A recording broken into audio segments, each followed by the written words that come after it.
As the Joint Commission on Public Ethics worked to try and find an executive leader, and late word is Jacob made a decision. And all of this follows the final Moreland Commission public hearing that was held last night in New York, where the structure was called into question. In the meantime, Governor Cuomo is coming out saying that not all lawmakers in the state are corrupt. A lot going on, but what does it all mean? And do we really care? Joining us now is our political analyst, New York Post state editor Fred Dicker. We certainly care about corruption, Fred, but I think that you've pointed out in the past that this Moreland Commission is having a hard time actually finding it.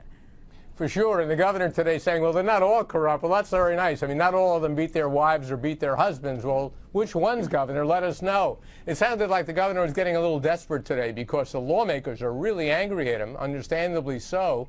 Last night, as you noted, Liz, in New York City, the Moreland Act Commission was holding a hearing on the State Board of Elections, which the governor had asked them to look at, and which is appropriate because that's part of the executive branch.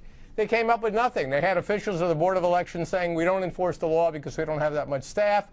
We don't investigate allegations because we don't have that much staff. This has been known for years. This was not a revelation that caught people by surprise.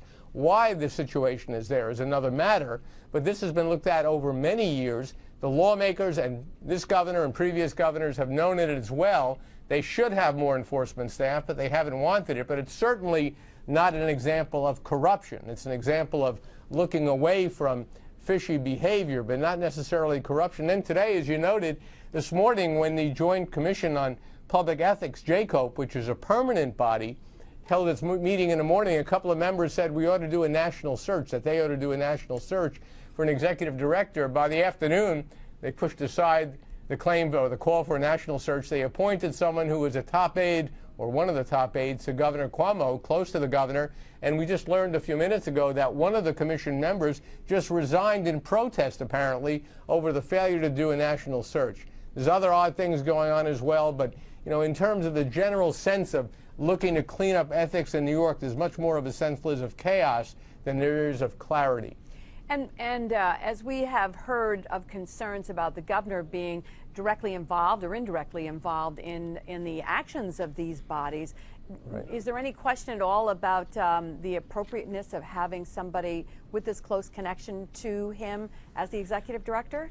Well, there is. You know, the governor has earned a reputation. He might be proud of it, of being something of a control freak, Liz, who likes to have his fingers in everything. He's the governor. He's the chief executive. It may be to a fault, and that's the concern here. And that's why we think one of the commissioners, who, by the way, was appointed by Sheldon Silver, the Assembly Speaker, resigned. Now, the Moreland Act Commission is a governor-created entity, but this JCOPE is a mix of legislative and executive appointees, and therefore you don't want to have a sense that it's just the governor in control. That's the sense there is now. A lot of people are worried about that. I think what the new executive director does will determine whether or not that's an appropriate concern, but certainly that's what's hanging over JCOPE now, further compromising its ability to do its job. Just quickly, I mean, JCOPE, when the governor created this in 2011, a couple of years ago, was supposed to deal with all the ethics problems in the state. Earlier this year, the governor was saying we've got the greatest legislature in the country, but then weighed in the U.S. attorney from the Southern District of New York, Preet Bharara. He started indicting people. There was another indictment today of an advisor to the Senate Democrats. So the whole place now is in chaos. The governor's kind of backpedaling on his claim we had this great legislature, but he doesn't seem to have come up with a clear and convincing alternative. Although today he did say they're not all corrupt, so it's well, that was big of him. If he would just tell us which ones are and which ones aren't, that would be helpful too. It'll make your job easy for sure. Thank you, Fred. Fred's on the radio live from the state capitol weekday mornings, 10 to 11 on Talk 1300 AM.